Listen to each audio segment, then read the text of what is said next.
Bukanlah kesulitan yang membuat kita takut, tetapi ketakutanlah yang membuat kita sulit. Jangan melayang karena pujian dan jangan tumbang karena cacian. Hidup itu sawang sinawang.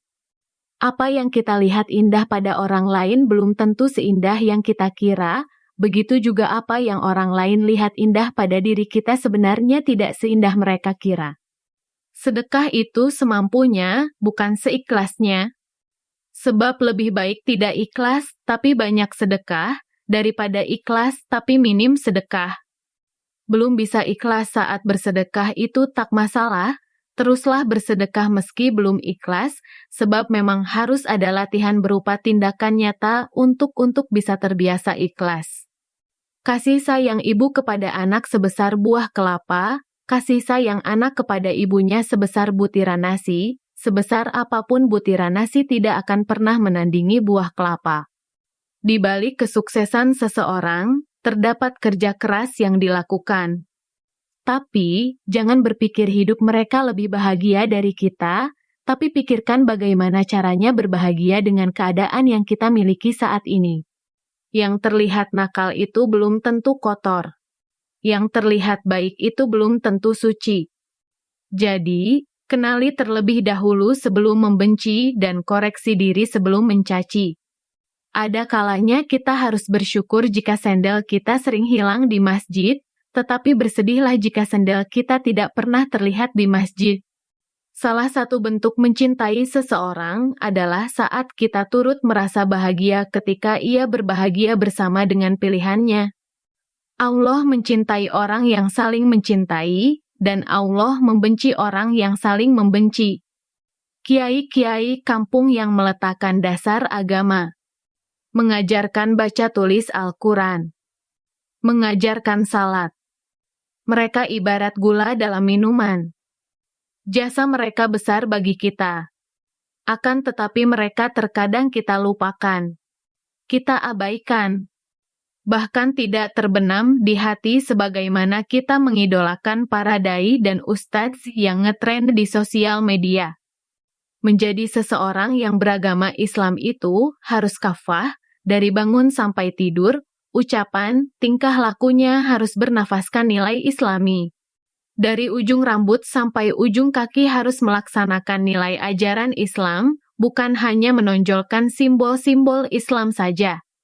Jadilah orang hidup benar-benar hidup, dan tetaplah hidup meskipun jasadnya telah mati.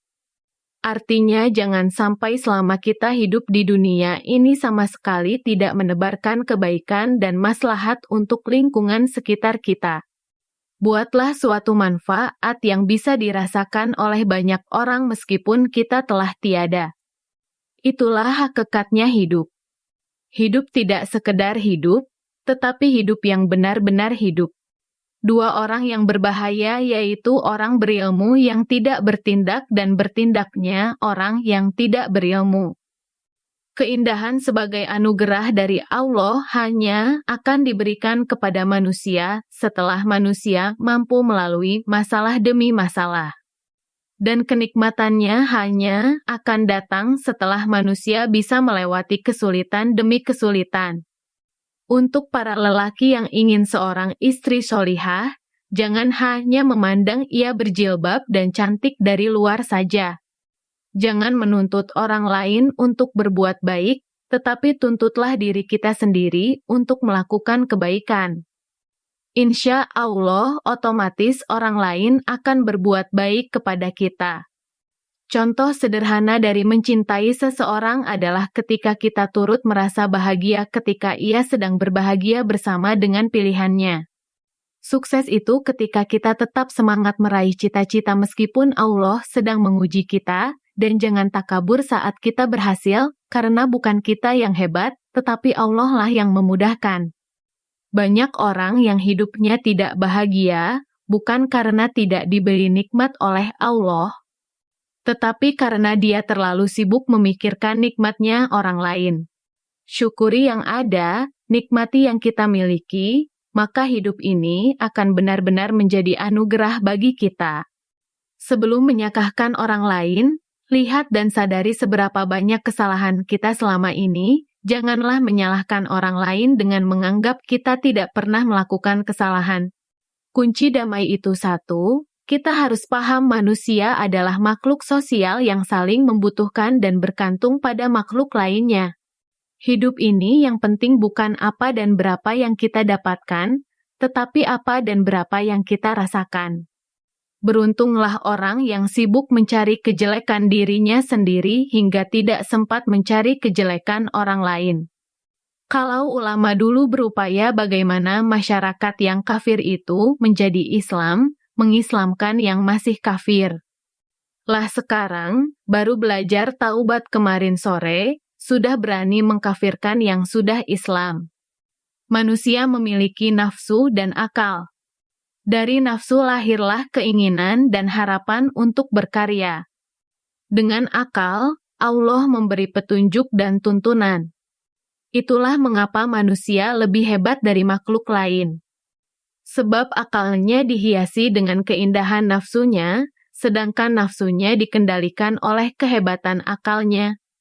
Sekarang banyak manusia yang tidak merasa sebagai manusia, banyak yang tidak mengerti tentang manusia, dan banyak yang memanusiakan manusia.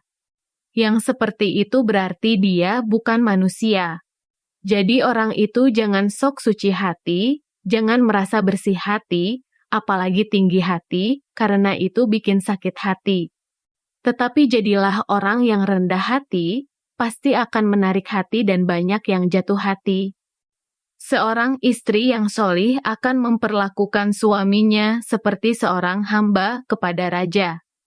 Namun, ia juga tidak pernah lupa untuk terus mengingatkan suaminya bahwa dia hanya seorang hamba Allah.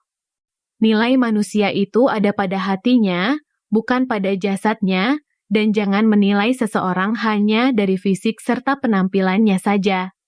Orang hebat bukan yang selalu mendapatkan keinginannya.